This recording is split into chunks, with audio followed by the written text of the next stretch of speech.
जयराम महतो ने ऐसा क्यों कहा कि सिकंदर हार गया? चलिए इस पूरे भाषण को मैं शुरू से सुनाता हूँ। सदस्य जयराम कुमार। धन्यवाद अध्यक्ष महोदय। सर समय का ध्यान रखिए। माननीय वित्त मंत्री महोदय ने कल बजट को पारित करने से पूर्व इस राज्य के तमाम बलिदान पुरुषों को याद किया, और चूंकि मैं उन्हें सुझाव नहीं अनुरोध करूंगा, चूंकि मेरी आयु से 1.5 गुना उम्र का उनका राजनीतिक जीवन रहा है। मेरी आयु 30 साल है, उनका राजनीतिक जीवन 45 साल का है। महोदय, निर्मल महतो, अगर देश में भगत सिंह का नाम आता है तो झारखंड में निर्मल महतो का नाम आता है। बजट में उनको आभार जताना छूट गया। मैं आपसे अनुरोध करूंगा जब अगला बजट पारित हो तो निर्मल महतो का सम्मान, उनके बलिदान का सम्मान रखा जाए। धन्यवाद अध्यक्ष महोदय। माननीय वित्त मंत्री जी के द्वारा प्रस्तुत बजट पर अपने विचार रखने आया हूं। वित्तीय वर्ष 2025-26 के लिए 1,45,000 करोड़ रुपए का बजट आया है। आंकड़े सुनने में बहुत अच्छे और बेहतरीन है, लेकिन जब इस पर कार्य धरातल पर होगा महोदय तो बहुत बड़ी उपलब्धि होगी। निसंदेह इस राज्य सरकार की एक महत्वाकांक्षी योजना रही मैया सम्मान, उस पर लगभग बजट का 9.5% प्रावधान दिया गया। लेकिन मेरा मानना है अभी भी 2 महीनों से मैया सम्मान योजना की राशि निर्गत नहीं हो पाई है। तो कहीं ना कहीं इच्छा शक्ति का अभाव, बजट कितना भी विशाल बेहतरीन क्यों ना हो, अगर कार्य करने की इच्छा शक्ति ना हो तो उस बजट का सदुपयोग नहीं कर पाते अध्यक्ष महोदय। इस बार कृषि में 4,587 करोड़ का प्रावधान है, जो कि सराहनीय है। लेकिन चूंकि मैं एक युवा हूं और युवा होने के नाते इस बजट से युवाओं के लिए कोई विशेष प्रावधान नहीं दिख रहा अध्यक्ष महोदय।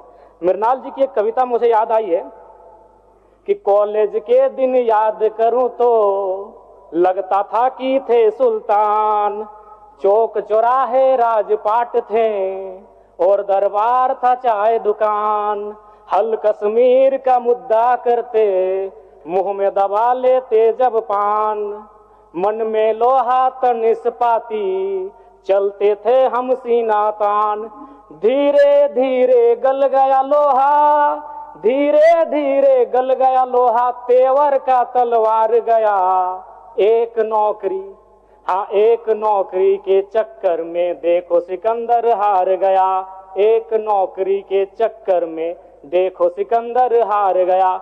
जी हाँ अध्यक्ष महोदय, इस बजट से इस राज्य के युवा, सिकंदर रूपी युवा, जिन्होंने एक 10 बाय 10 के कमरे के ताप में रहकर 10 साल का जीवन बिताया है परीक्षा की तैयारी में, आज इस बजट से वे हार गए अध्यक्ष महोदय।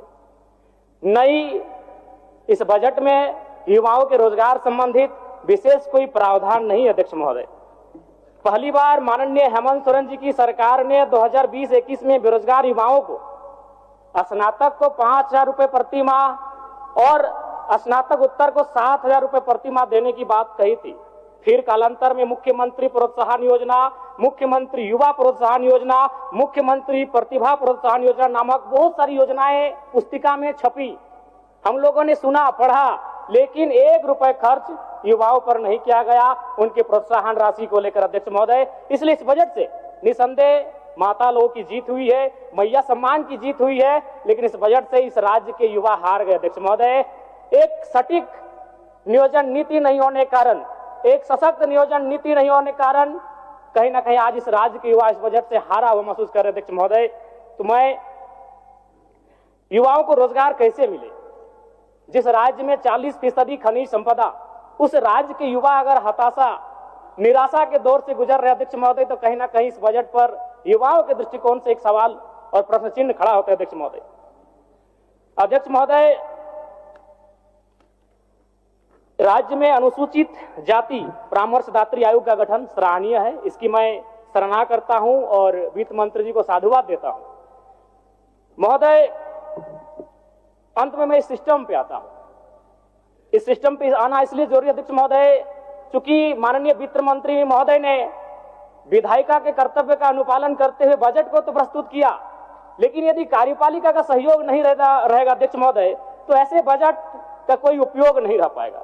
आंकड़े कहते हैं 2023-24 का आंकड़ा अध्यक्ष महोदय, बजट का कुल योग था 1,41,498 करोड़, लेकिन हम लोग खर्च कर पाए थे 1,07,920 करोड़, यानी लगभग 33,000 करोड़ की राशि खर्च ही नहीं हो पाई थी अध्यक्ष महोदय।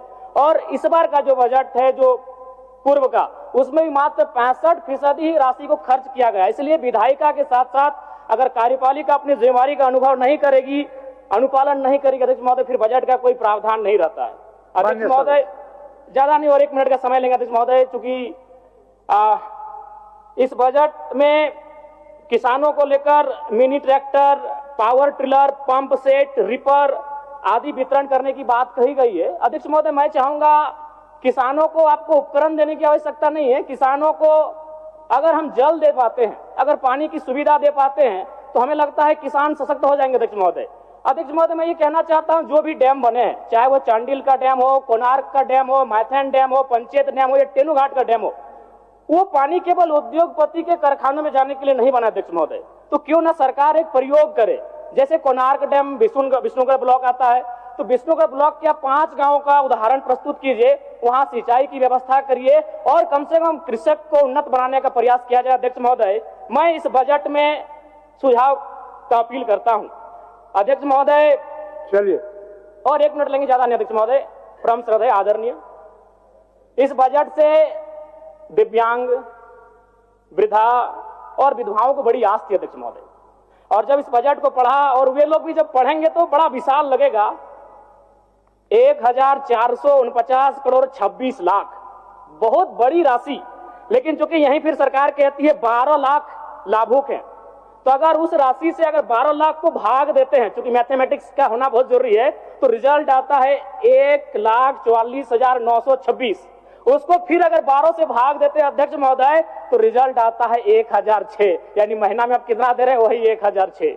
देखने में, सुनने में बजट बड़ा विशाल लग रहा है, 1449 करोड़, लेकिन अंततः रिजल्ट आता है एक महीने का वही 1006 रुपए। अध्यक्ष महोदय, अंत में बस प्रवासी मजदूर, चूंकि जब ये बजट पारित हो रहा था तो हमने और सबने बड़ी करीब से देखा, सत्ता ने खूबियों को देखा, विपक्ष ने खामियों को देखा, लेकिन सऊदी अरब, ट्यूनीशिया, मलेशिया और साउथ अफ्रीका से कोई देख रहे थे तो प्रवासी मजदूर थे। अध्यक्ष महोदय, लेकिन क्या कहा, एक वाक्य में बजट समाप्त हो गया। अध्यक्ष महोदय, प्रवासी मजदूरों की पीड़ा, मैं बार बार कहता हूं, 2 पीड़ा असहनीय है। एक प्रसव की पीड़ा, जो मेरी मां ने मुझे जन्म देने के वक्त सहा है, और एक प्रवास की पीड़ा। लेकिन आज प्रवासी मजदूरों के लिए क्या अध्यक्ष महोदय, एक लाइन में खत्म हो गया। प्रवासी मजदूरों का निबंधन ऑनलाइन किया जा रहा है। अब तक 1,91,000 मजदूरों का निबंधन किया गया है। महोदय, इसमें प्रवासी मजदूर खोज रहे थे, वो विदेशों से बैठकर बजट को देख रहे थे कि शायद हमारे हिस्से में भी कुछ आएगा। जब हमारी मैया को, हमारी बहनों को कुछ मिला, तो शायद हमारे हिस्से में कुछ आएगा। और इस सवाल को माननीय विधायक टुंडी मथुरा प्रसाद महतो ने भी उठाया था। आज 8 वर्ष बीत गए महोदय, लेकिन इसका समाधान नहीं हो पाया। मैं आपके माध्यम से बताना चाहूंगा कि इसमें 735 अभ्यर्थी सफल हुए थे, और इसका बैंक अकाउंट तक भी खोल लिया गया था। तो बैंक अकाउंट तभी खोला जाता है अध्यक्ष महोदय, जब ये मान लिया जाता है कि वे कर्मचारी बन चुके हैं। तो बैंक अकाउंट खोलने के बाद भी अगर उनकी बहाली की प्रक्रिया को पूर्ण नहीं किया गया है, तो बड़ा दुर्भाग्य का विषय है। इसलिए आपके माध्यम से मैं सरकार से ये मांग करता हूं कि धनबाद जिला अंतर्गत 1068 पोस्ट पर होमगार्ड की जो बहाली ली गई थी, जिसमें 735 अभ्यर्थी सफल हुए थे, उन्हें बुनियादी प्रशिक्षण देकर उन्हें सेवा लेने का कार्य किया जाए। धन्यवाद अध्यक्ष महोदय।